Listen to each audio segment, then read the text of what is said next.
नमस्कार। आप देख रहे हैं कैपिटल हेडलाइंस और मैं हूं वात्सल्य राय। ये है कैपिटल हेडलाइंस का लाइव शो और इस लाइव शो में हम बात करेंगे क्रिकेट की और मेरे साथ हैं दिग्गज क्रिकेटर, कोच, क्रिकेट समीक्षक श्री संदीप जोशी जी। बहुत स्वागत है सर आपका।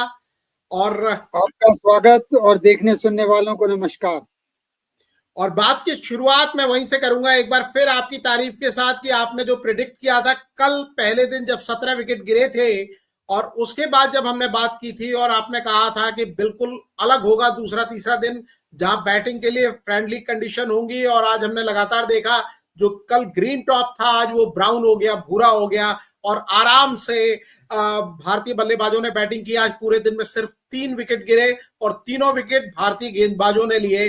जो ऑस्ट्रेलियाई गेंदबाज हैं उनके हाथ कोई कामयाबी नहीं लगी। मैं 1 मिनट में आज मैच के दिन का हाल बता देता हूं, फिर आपसे समझेंगे क्या हुआ, कैसे हुआ और आगे क्या हो सकता है। तो बिल्कुल दिन की शुरुआत जो हुई कल का, आपको स्कोर मालूम है कि भारतीय टीम 150 रन पर आउट हो गई थी। 67 रन 7 विकेट के नुकसान पर ऑस्ट्रेलिया ने बना लिए थे। ऑस्ट्रेलिया के बल्लेबाज जो बाकी के 3 थे उन्होंने पूरा एक सेशन निकाल दिया, लेकिन रन सिर्फ 37 बना पाए। 110 गेंदों की साझेदारी हुई स्टार्क और हेजलवुड के बीच में, लेकिन रन सिर्फ 25 बनाए। 104 रन पर ऑस्ट्रेलिया की पूरी टीम आउट हो गई और इस तरह से भारत को 46 रन की एक इंपॉर्टेंट बढ़त मिली। उसके बाद भारतीय बल्लेबाजों ने कोई मौका नहीं दिया, रन ज्यादा नहीं बने, 172 रन बने और ऑस्ट्रेलिया भी ज्यादा रन नहीं बना पाई आज, लेकिन भारत ने विकेट बचाए रखा। यशस्वी जायसवाल 90 रन बनाकर नाबाद है, पहली पारी में खाता नहीं खोल पाए थे। कल उनके बारे में हमने बात की थी संदीप सर से और जैसा उन्होंने बताया था वैसा ही आज खेल दिखाया है यशस्वी जायसवाल ने। 193 गेंद खेल चुके हैं और अब हाथ खोलने लगे हैं। हाफ सेंचुरी पूरी करने के बाद 2 छक्के लगा चुके हैं, 7 चौके उन्होंने जमाए हैं, 193 गेंद खेल चुके हैं और बहुत सॉलिड नजर आ रहे हैं। लग रहा है कि एक और सेंचुरी उनके खाते में दर्ज होगी। ये साल 2024 बहुत अच्छा उनके लिए जा रहा है। इंग्लैंड के खिलाफ 700 से ज्यादा रन बनाए थे, न्यूजीलैंड के खिलाफ भी अच्छे लय में दिख रहे थे और ऑस्ट्रेलिया के खिलाफ तो कमाल ही कर दिया है। जो 0 बनाया था उससे भरपाई करके उसके आगे एक 9 लगा दिया है और उम्मीद की जा रही है कल 1 लगा के 2-0 के आगे सेंचुरी भी पूरी करेंगे। केएल राहुल बदकिस्मत खिलाड़ी है, कभी ओपन कराया जाता है, कभी 3 नंबर पे खेलते हैं, कभी 6 नंबर पे खेलते हैं, लेकिन जब भी मौका मिलता है इन्होंने भी टेस्ट मैच में 3000 रन पूरे कर लिए। इनिंग में बदकिस्मत रहे थे, एक डाउटफुल डिसीजन इनके खिलाफ दिया गया था, लेकिन अब पोजीशन बड़ी सॉलिड कर ली है। 62 रन ये बना चुके हैं, हाफ सेंचुरी पूरी कर ली, 153 गेंदों का सामना किया है, 4 चौके लगाए हैं और दिखा रहे हैं कि टेस्ट क्रिकेट किस तरह से खेला जाता है। बड़ी जबरदस्त बैटिंग कर रहे हैं। 172 रन की साझेदारी जायसवाल और राहुल के बीच में हो चुकी है।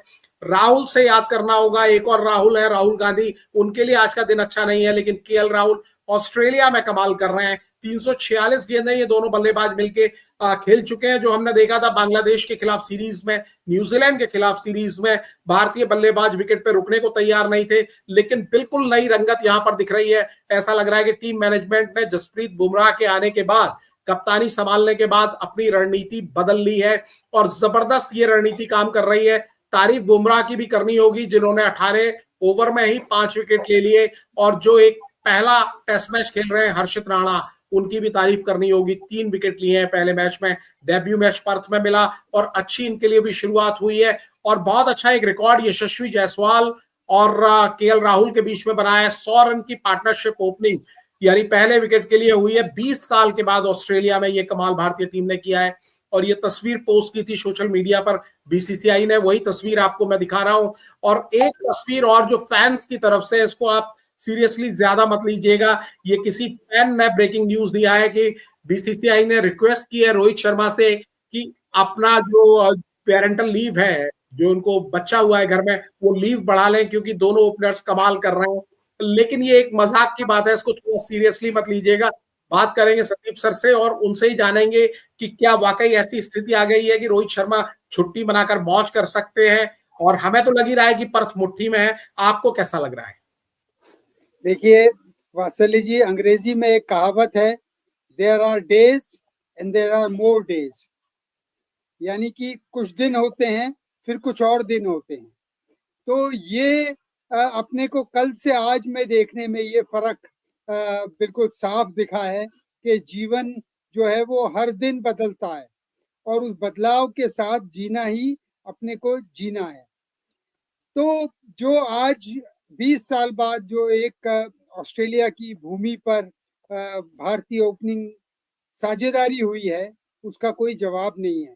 और जो अपन आशा लगाते रहे हैं कि साझेदारियां बने, और उससे आज कितना मजबूत दिन लग रहा है अपने को आज, कि अपन अब आज के दिन का जब खत्म हुआ है तो ऐसा लग रहा है कि अपन ये टेस्ट तो ऑस्ट्रेलिया को पक्का हरा देंगे, क्योंकि आपके आज को देखकर ऐसा लग रहा है कि 450 रन अपन हो सकता है ऑस्ट्रेलिया को दे, और फिर ऑस्ट्रेलिया चौथी पारी में वो रन न बना पाए। यानी कि जो असली टेस्ट क्रिकेट है वैसी बल्लेबाजी आज यशस्वी और राहुल ने अपने को करके दिखाई है। अब ये अपने को सबको समझना है कि जो ओवर पूरा दिन निकला, आपने एक बार कहा कि रन सिर्फ 172 ही बने, लेकिन ये रन दूसरे दिन के टेस्ट मैच के दूसरे दिन को देखते हुए इतने बड़े रन हैं कि ऑस्ट्रेलिया रात भर उनकी खराब जाने वाली है। इसलिए आज तो अपन इसी बात की खुशी मनाएं कि जो साझेदारियां अपनी बल्लेबाजी में घरेलू मैदानों पर दिख नहीं रही थी, वो विदेश में जाकर दिखी हैं। और ऐसा अपन ने बात करते हुए मैंने जिक्र भी किया है कि ये जो भारतीय टीम है, ये ऑस्ट्रेलिया की उछाल भरी पिचों पे खेलने के लिए बहुत योग्य और सक्षम है, और वही उन्होंने करके दिखाया आज। जी जी सर, जो साझेदारी हुई है इसकी तारीफ करनी होगी, इसलिए क्योंकि और मैं थोड़ा पीछे जाना चाहूंगा कि जो आखिरी स्टार्क और हेजलवुड के बीच में साझेदारी हुई, 25 रन उन्होंने जरूर बनाए लेकिन 110 गेंदों तक टिके रहे। तो आपने भारतीय बॉलर्स को अपनी अपनी अपनी समझ से तो थकाया होगा, लेकिन इंडिया के जो ओपनर्स हैं उनको भी कहीं ना कहीं एक संकेत मिल गया कि जब ये दोनों पुछल्ले बल्लेबाज खड़े रह सकते हैं तो हम क्यों नहीं अपना खूंटा गाड़ कर खड़े रह सकते हैं। तो कहीं ना कहीं वो अपनी टीम का उतना फायदा नहीं कर पाए जितना उन्होंने भारत को राह दिखा दी। क्या ऐसा भी समझा जा सकता है? वो तो बच रहे थे, उनके पुछल्ले बल्लेबाज तो बच रहे थे कि हम कितना समय निकाल सकते हैं वो, लेकिन असली साझेदारी तो यही है। हाँ, ये जरूर है कि विकेट थोड़ा आसान हो गया था, और जितनी देर स्टार्क, कैरी और हेजलवुड खेलते रहे तो ऐसा भारतीय टीम के बल्लेबाजों को भी समझ में आ गया होगा कि जो पिच पे कल जो नमी थी वो नमी जा चुकी है, पिच सूख गया है, अब बल्लेबाजी आसान हो गई है। लेकिन आप इसके बावजूद अगर आप ये देखो कि नमी देख के अगर अपन पहले गेंदबाजी चुनते कल, तो वो जो 150 रन का लक्ष्य बोर्ड पे लगा होता वो नहीं होता। तो सोचना तो जो हालात हैं वो तो जैसे हैं वैसे ही रहे हैं और रहेंगे, लेकिन उसमें अपन अपनी पॉजिटिविटी, अपनी आत्मविश्वास कैसे दिखाते हैं, वो बुमराह ने दिखाया जब टॉस जीतकर पहले बल्लेबाजी चुना। तो जो 150 रन भी बन गए थे बोर्ड पर, उनका भी दबाव ऑस्ट्रेलिया टीम पर था, जो साफ उनकी बल्लेबाजी में दिखा। जब अपनी बल्लेबाजी शुरू हुई तो जो पिच तो आसान हो ही गया था, लेकिन अपने बल्लेबाज भी 2-3 मैच खेलकर उस स्थिति में कि अपन ने इनसे ज्यादा रन पहली पारी में बनाए थे, उस विश्वास में उन्होंने दूसरी अपनी पारी ये शुरू करी और बहुत शानदार खेले। आप देखो कि 90 रन उनके के लिए यशस्वी ने 193 गेंद खेली है, वो भी आपने दिखाया था।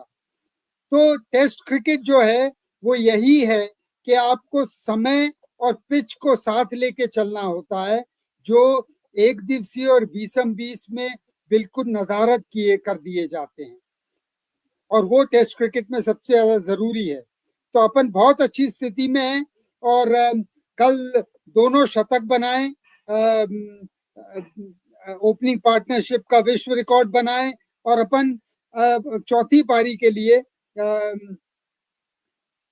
ऑस्ट्रेलिया को 450 से 500 रन दे सकें तो बहुत लाजवाब हो जाएगा। जी जी 218 रन अभी टीम इंडिया आगे है ऑलरेडी। और मैं देख रहा था कि इस पार्टनरशिप की वैल्यू क्या है।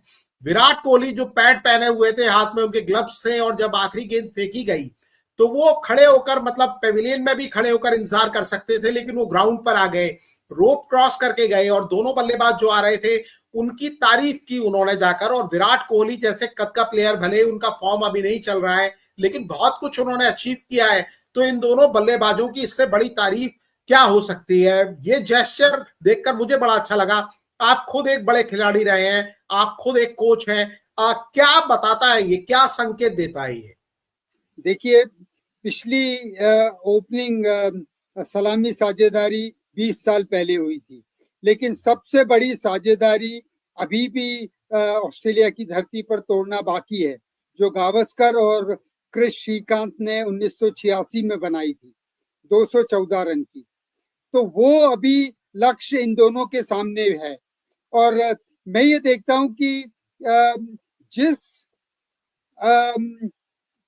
लय आत्मविश्वास से यशस्वी विदेशी धरती पर शुरुआत कर रहे हैं, मुझे सुनील गावस्कर की 1971 का वेस्ट इंडीज दौरा याद आ गया, जब वो एक बिल्कुल नौसिखिए की तरह वहां गए थे, और जब लौट के आए थे तो दुनिया के महान बल्लेबाजों में उनका नाम लिए जाने लगा था, क्योंकि उन्होंने पूरी श्रृंखला में 721 रन बनाए थे। तो ये भारतीय बल्लेबाजी जो जो रही है, वो सबसे पहले तो सुनील गावस्कर ही रहे हैं सबके प्रेरणा स्रोत, और वो टेस्ट क्रिकेट में कर सकते हैं तो अपने बाकियों के लिए एक प्रेरणा रहती है कि अपने को गावस्कर की तरह एक श्रृंखला में इतना अच्छा प्रदर्शन किया जाए कि वो हमारी टीम को भी और पूरे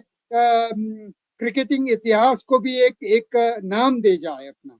तो मैं चाहूंगा कि यशस्वी जो उन्होंने पहले टेस्ट में अभी शुरुआत की है, वो पांचों टेस्टों में 700-800 रन करें, और वो गावस्कर का 721 का रिकॉर्ड भी तोड़ें। जी जी जी, गावस्कर भी वहां मौजूद हैं, और गावस्कर बार बार कह भी रहे हैं कि ये कहां से आते हैं, किस तरह का इनका क्रिकेट है, पूरा इनकी बहुत तारीफ कर रहे हैं। और आपका आशीर्वाद भी मैंने देखा है यशस्वी जायसवाल के साथ बहुत रहा है। आपने इनके बारे में काफी लिखा है, इनके बैट पैच में भी लिखा है, और आपने इनको बहुत प्रोत्साहित किया है। आपका प्रोत्साहन भी इन तक पहुंचता होगा, और इनको उससे भी बहुत जोश मिलता होगा। मैं आपसे केएल राहुल के बारे में भी समझना चाहूंगा। इनको ऑल फॉर्मेट बैट्समैन कहा जाता था। ये एक ऐसे बैट्समैन है जो टेस्ट क्रिकेट में भी अच्छा खेलते हैं, वनडे में भी खेलते हैं, T20 में भी अच्छा खेलते हैं, लेकिन ये प्लेयर कहीं ना कहीं खो गया। वो टीम इसको याद करती है संकट के समय। फिर जब थोड़ा सा अगर इनका कुछ खराब इनिंग आती है तो उसके बाद सबसे पहले लोग इनको गाली देने लगते हैं, सोशल मीडिया पे ट्रोल होते हैं। लखनऊ की टीम ने भी इनको बाहर कर दिया है, कल ये ऑक्शन में जाने वाले हैं, उससे पहले एक अच्छी इनिंग खेल रहे हैं। इस प्लेयर के बारे में आप क्या कहेंगे? 3000 टेस्ट रन है इनके, वनडे में भी अच्छा खेलते हैं, आपने करीब से देखा है इनको।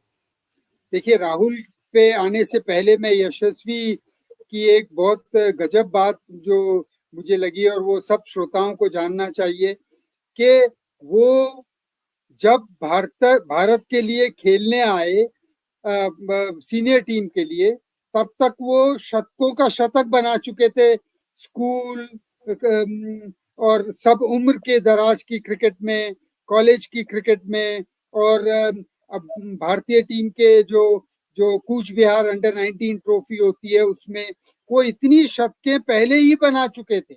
इसलिए वो शतकों के इतने आदी हैं कि उनको, हम सबको ये आशा थी कि वो जल्दी से जल्दी शतकें बनाएंगे, और वो वही कर रहे हैं। जिस तेजी से वो शतक बना रहे हैं, वो बहुत जल्दी से विराट कोहली की श्रेणी में आ जाएंगे। अब बात राहुल की।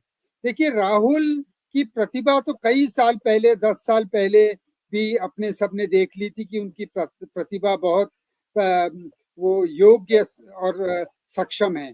और ये बात बिल्कुल बताती है कि उनकी 8 शतक जो हुई हैं उसमें से 7 उन्होंने विदेशी सरजमी पे बनाई हैं, विदेशी भूमि पे बनाई हैं। तो उनकी योग्यता और उनकी कर्मठता, उनके मनोबल की कोई अपन कमी नहीं बता सकते हैं। लेकिन हुआ ये बड़ा अचंभा है कि वो भारतीय टीम में जैसी उनको जगह बनानी चाहिए वैसी वो घरेलू मैदानों पर नहीं बना पाए हैं। इसका कुछ मैं कारण ये देखता हूं कि जिस मानसिकता, जिस सौम्य व्यवहार के राहुल दिखते हैं, या अपन जितना भी उनको टीवी पे देखते हैं, समझने की कोशिश करते हैं, उसमें वो ऐसे हैं कि जब वो भारत में होते हैं तो जो भारत में अपनी क्रिकेट प्रेमियों की जो आशाएं होती हैं, उन पे झूमने की, उन पे बातें करने की, उनके बारे में ये बात वो बात, उनके पारिवारिक की बात करने में, और वो सब चीजें जो होती हैं उससे वो लगता है थोड़ा घबराते हैं। तो जब वो विदेश जाते हैं तो ये सब चीजें थोड़ी कम हो जाती हैं। तो उनकी जो जो उनको अब ठहराव चाहिए अपने मन का, अपनी अपनी लगन, अपनी प्रैक्टिस करने का, वो उनको विदेशी भूमि पे मिलता है। और ये अपन सबके चरित्र अलग अलग तरह से बने हैं, तो उसमें कोई दिक्कत नहीं। और जैसा कि कहा ही जाता है कि हॉर्सेस फॉर कोर्सेज होना चाहिए, तो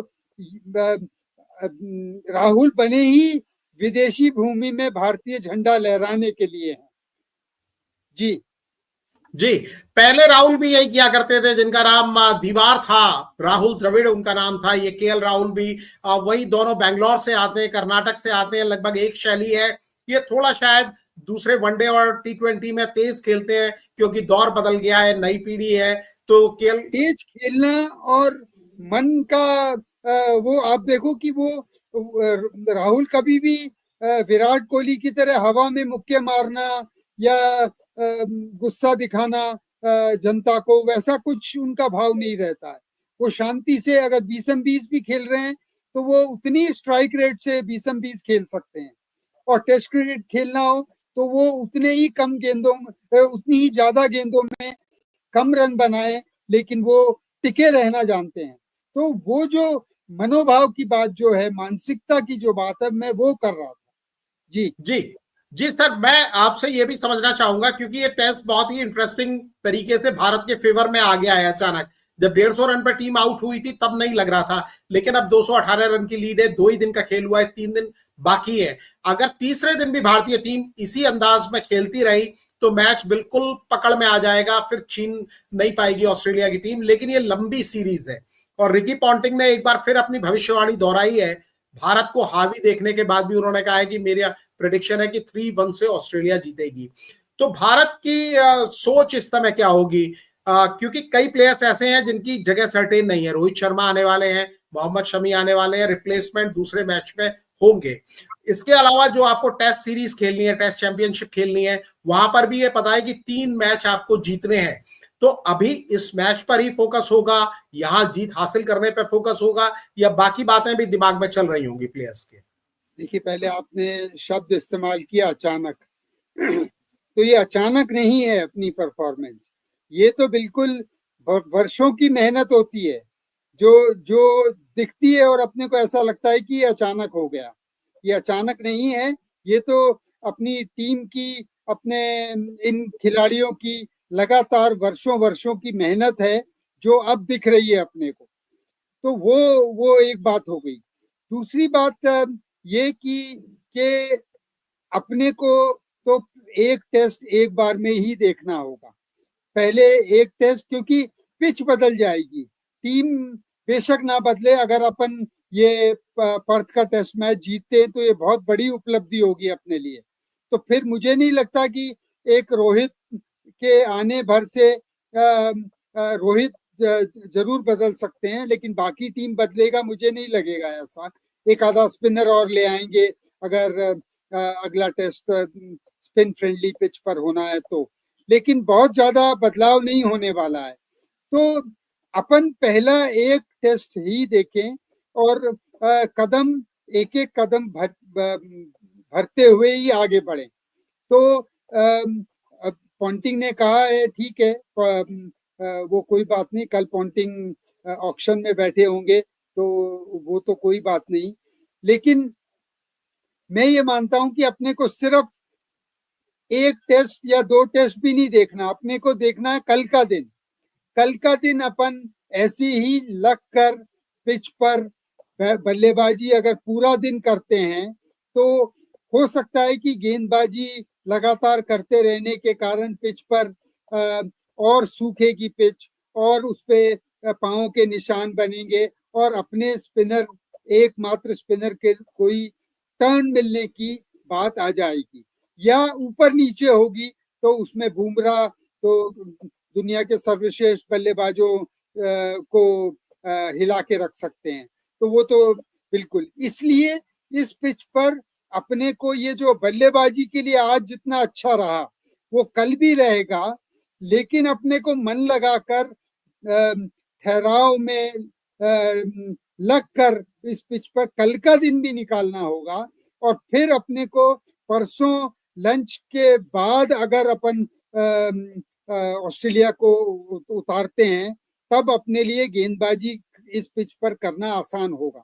इसलिए अभी तो अपना लक्ष्य है कि अगला पहला सेशन यानी कि कल सुबह का लंच से पहले का सेशन कि जैसे आज पूरा दिन विकेट नहीं गिराई है कल भी ना गिरे, और अगर गिर भी मान लो जाती है क्योंकि लंबा खेलेंगे, थकेंगे, ओवर्स होंगे और वो भी गेंदबाजी उनकी भी अच्छी है तो वो भी कभी न कभी तो अच्छी गेंद फेंकेंगे। तो जो आने वाले बल्लेबाज हैं उनके लिए भी मौका है कि इस पिच पर ठहरते हुए अपना अच्छा सर्वश्रेष्ठ खेल कर दिखाएं और भारत को 450 से 500 के बीच में लीड समेत दे ऑस्ट्रेलिया को खेलने के लिए। इसलिए मैं सिर्फ कल का दिन देख रहा हूं, कल का दिन और वो भी लंच से पहले का सेशन, फिर जो हो सो हो आगे। जी जी, आगे अभी तो काफी लोग बचे हैं, 218 रन की लीड ऑलरेडी हो चुकी है। सर बस चलते चलते एक सवाल आपसे पूछना चाहूंगा। जेद्दा में कल ऑक्शन होना है, पंत राहुल दोनों हैं वहां पर, इस टीम में भी खेल रहे हैं। पंत पहली इनिंग में अपना दम दिखा चुके हैं, राहुल इस इनिंग में दिखा रहे हैं। आप क्या देख रहे हैं, कौन, जोस बटलर, पंत, राहुल, कई बड़े नाम हैं, कौन सबसे महंगा होने जा रहा है आईपीएल के ऑक्शन में? लोग आपसे ये भी जानना चाहेंगे। देखिए, मेरे को तो इसमें कोई श्रद्धा नहीं है कि कौन कितना महंगा बिकता है। मैं तो इसके भी खिलाफ हूँ कि खिलाड़ियों का नुमाइश या उनका बाजार नहीं लगना चाहिए। तो इस चीज के तो मैं बिल्कुल खिलाफ हूँ और दुनिया में किसी खेल में नहीं होता है कि खिलाड़ियों की बोली लगे और वो बाजार में खड़े कर दिए जाएं कि किसको कितना पैसा मिलेगा। ये यहाँ हो रहा है और जब तक हो रहा है वो उनको शुभकामनाएं, जैसा भी होता है। लेकिन मैं जो इससे जुड़ी आईपीएल तो क्रिकेट ही है, इसलिए आईपीएल से तो अपन अलग नहीं हो सकते। तो मैं जो कह रहा हूँ वो ये कि पंत तो हो सकते हैं सबसे महंगे जाएं और स्टार्क, मिचेल स्टार्क भी, क्योंकि उन्होंने केकेआर को पिछले बार जिताया था और केकेआर ने उनको रिलीज कर दिया है। पिछली बार के वो सबसे महंगे खिलाड़ी वो थे। लेकिन मैं जो देख रहा हूँ यशस्वी को भी बहुत उम्मीद है कि वो भी सबसे महंगे जा सकते हैं।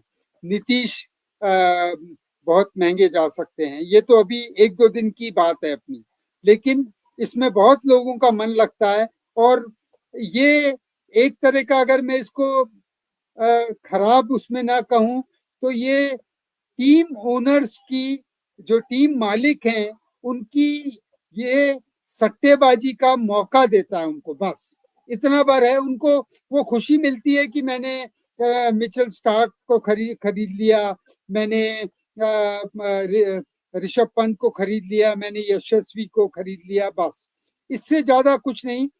प्लेयर्स को पैसा तो इससे भी ज्यादा मिले, इसमें कोई दिक्कत नहीं है।